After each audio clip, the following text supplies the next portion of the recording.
アーシだよ。おっさんのボート紹介をするね。おっさんのボートはホープボート忍者 N325S3 っていうボートだよ。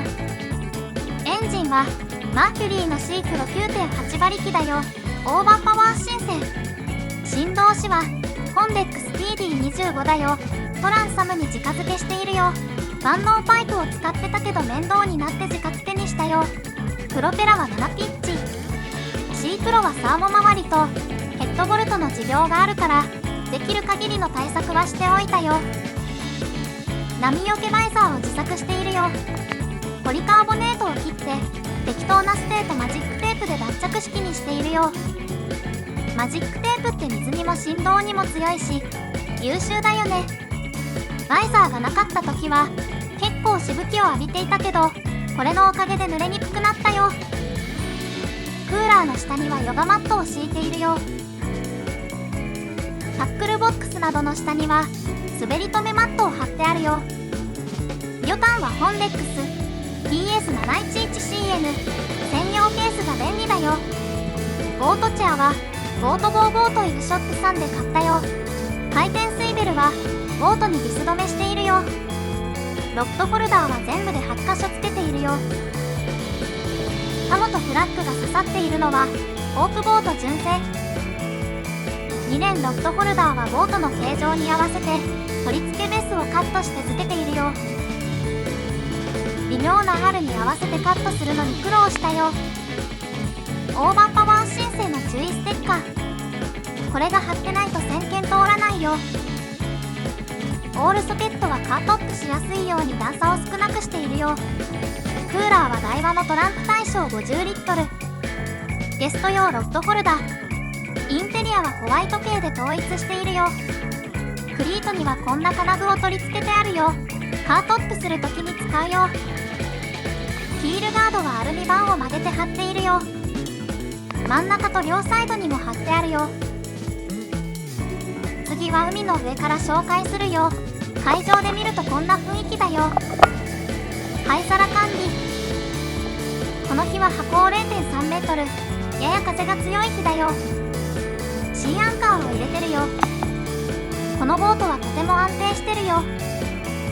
立っても全然安定しているよ。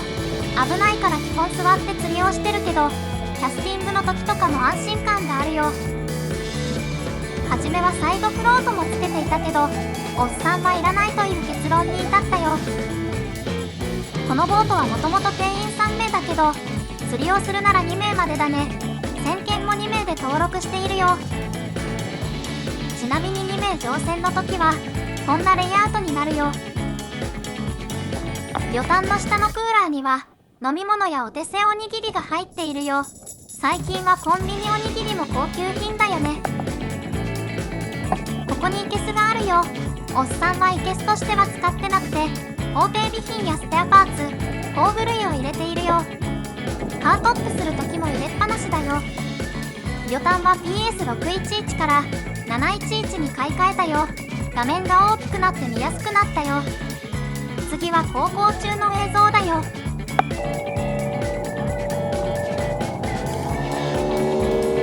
プロペラを加速寄りにしているからすぐにプレーニングするよ。最高速度は30キロくらいだよ。エンジン回すと燃費悪いから巡航速度は20から25キロくらいだよ。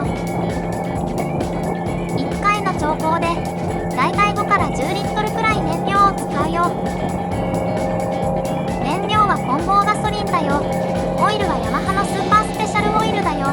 名前が活かすよね。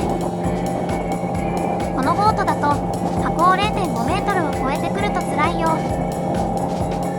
出航判断は波高 0.5 メートル以下、風5メートル以下を基準にしているよ。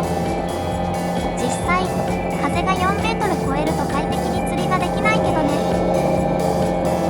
以上、会場からお届けしました。次はドーリーの紹介をするよ。タイヤはノーパンクとバルーンタイヤを使い分けているよ。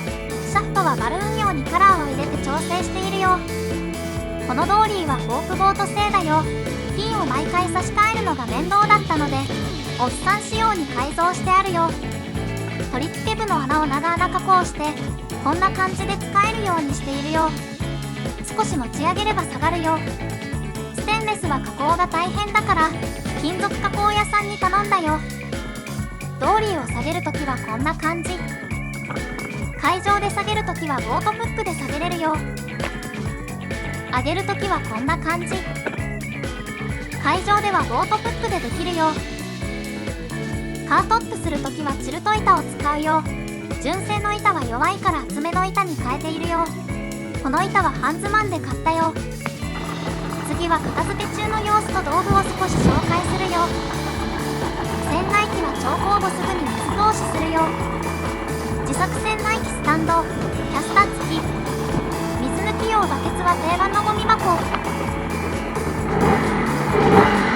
ツーストサンドがたまらん。水抜きバケツにはドレンをつけているよ。水が入ったバケツってクソ重いよね。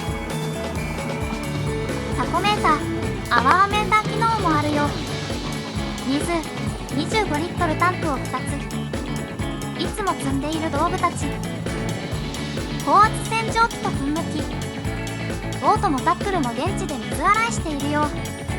竿とリールは帰宅してからもう一度きれいに洗ってオイルアップするけどね。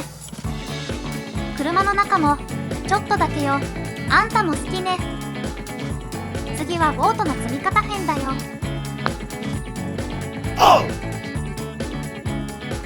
おっさんの車はトヨタベルファイアの古いやつ。キャリアシステムはこんな感じ。異能のルーフキャリアにボートローラー4個、スライドキット、車種専用セットでは売ってないのでパーツごとに注文したよ。ベースステーはこれを6個、バーはこれの一番長いやつを5本、縦バー連結用にこれを6個、スライドキットとボートローラー。高いのでおっさんはメルカリで買ったよ。あと車種別の取り付け金具も。スライドキットをつけるには長い横バーが必要だよ。車に固定されているのは前の2本だけだよ。3本目の横バーは置いてるだけだよ。初めは不安でしたがこれで高速走っても大丈夫だったよ。適合情報では最大60キロ、おっさんのボートは約60キロプラスアルファあるからそのあたりは自己責任でね。スライドキットを伸ばした状態、3本目のバーにこんな感じでベルトをかけてボートを吊り下ろしするよ。スライドキット横バーの両端には横ずれ防止のゴムをつけているよ。では実際にカートアップしてみるよ。まずはボートをひっくり返すよ。傷防止のためにヨガマットを引いているよ。風が強い。次に車とボートの位置関係をまっすぐにするよ。目を細めてモザイクを見ないでね。選手を脚立に乗せるよ。この3段脚立がミソだよ。おっさんはそんなに脳みそ入ってないけどね。ボートの下に入って肩に乗せて体全体の筋肉を使って持ち上げるよ。クリートの金具をスライドキット横バーに引っ掛けるよ。前は左に置いてある2段脚立だけでやってたけどボートの下には入れるようになって相当楽になったよ。次にあらかじめ長さをセットしてあるベルトを線尾に取り付けるよ。接続にはカラビナを使っているよ。ルーフキャリアにつながっているベルトと接続するよ。今こんな状態だよ。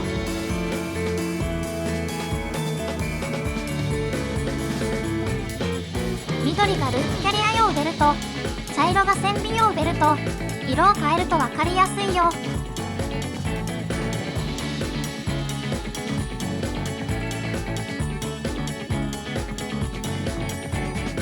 ベルトごとに長さを調整してマーキングしてあるよ。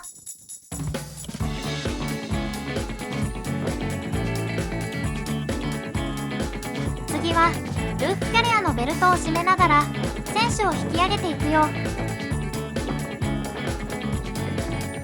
左手でベルトを締めながら右手でボートを押し上げる感じだよ。この作業が人力だけだと相当疲れるんだよね。ベルトがつながってるから手を離しても大丈夫。かなり楽になるよ。ちょっとずつでいいからそんなに力はいらないよ。今こんな状態だよ。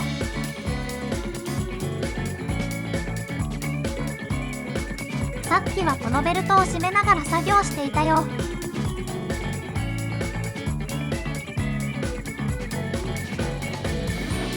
次はボートの角度を変えるよ。3段脚立にドーリーのタイヤを乗せるよ。片側のタイヤだけで OK。 ボートが左右にずれていないか確認しておくよ。では最後の山場、一気に押し上げるよ。ボートが絶妙な角度になってるので押す力だけで乗せれるよ。最後にもう一押しして完了だよ。完了。この方法を思いつくまでは持ち上げながら押したりしていたけど、おっさんのパワーでは無理だったよ。ルーフキャリアのベルトを外すよ。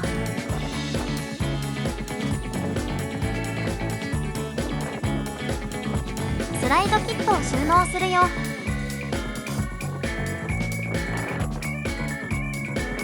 タイダウンベルトでボートを固定。角にはボートパッドを当てているよ。選手にもベルトをかけるよ。船尾にもベルトをかけるよ。しっかり固定されてそうだね。ボートを積んだらこんな感じになるよ。このボートの横幅でボートローラーギリギリだよ。使っているキャリアバーは165センチだよ。固定はこんな感じだよ。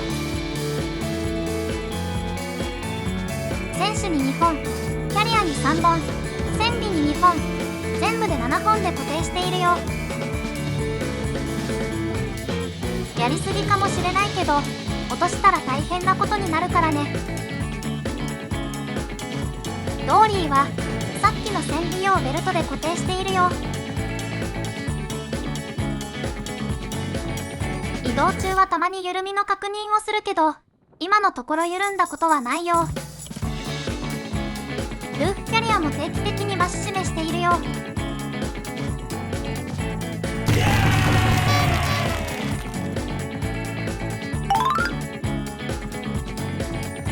去年までこんなシステムを作って使っていたよ。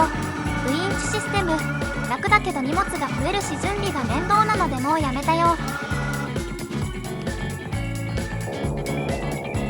いかがでしたか？おっさんのボート紹介とカートップの方法を紹介してみたよ。ボートを下ろす手順は基本的に積むときと逆の手順だよ。わからないことや聞きたいことがあれば気軽にコメントで聞いてね。あと今回紹介した内容はおっさんの我流によるものであくまで自己責任の方法なので参考程度にね。最後まで見てくれてありがとう。チャンネル登録といいねボタンをポチッとよろしくね。それじゃまたね。